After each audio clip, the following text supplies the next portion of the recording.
Maksudnya, bukan yang penting, tapi ilmu akan menjadi sempurna apabila dihiasi dengan adab yang baik. Sebagai contoh, seorang murid yang cerdas tetapi tidak menghormati gurunya akan sulit memperoleh keberkahan ilmu.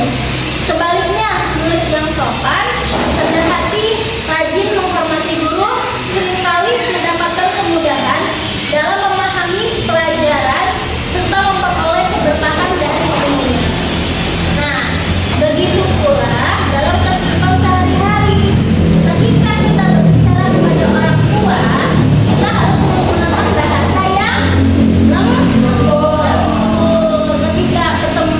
Ketika bertemu guru, kita mengucapkan salam dan menghormatinya. Ketika berada di sekolah, kita menjaga sopan santun kepada teman dan tidak melakukan perundungan atau berkata kasar. Semua itu merupakan bagian dari adab. Nah, di era media sosial seperti sekarang, adab juga harus dijaga. Jangan sampai karena merasa bebas berkomentar, kita mudah menghina, memfitnah, menyebar berita bohong atau mempermalukan orang lain. Rasulullah mengajarkan agar seorang muslim berkata yang baik atau memberi hijab. Kita jadikan media sosial sebagai sarana menyebarkan ilmu yang bermanfaat, motivasi dan kebaikan, bukan sebagai tempat menyebarkan kebencian. Sebagai pelajar maupun masyarakat, ada beberapa cara untuk menjaga adab. Nah, ada 5 cara.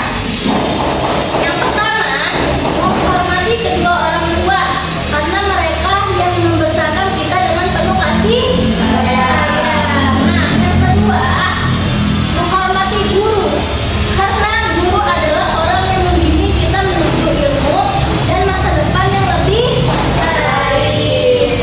Yang ketiga, bersikap rendah hati dan tidak sombong meskipun memiliki banyak prestasi.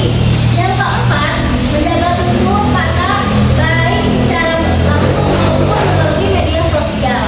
Yang terakhir, mengamalkan ilmu yang telah dipelajari agar ilmu tersebut menjadi berkah dan bermanfaat bagi diri sendiri maupun orang lain. Nah, marilah kita renungkan, untuk apa memiliki ilmu yang tinggi jika hati kita itu dipenuhi kesombongan? Untuk apa menjadi orang pintar, perkataan kita menyakiti orang lain? Nah, sebaliknya, apabila kita memiliki adab yang baik, insya Allah ilmu yang sedikit pun akan menjadi berkah dan membawa manfaat. Nah, semoga kita menjadi hamba Allah yang tidak cerdas dalam berpikir, tetapi juga mulia dan akhlak, santun dalam berbicara, hormat kepada orang tua, guru, serta mampu mengamalkan ilmu yang dimiliki.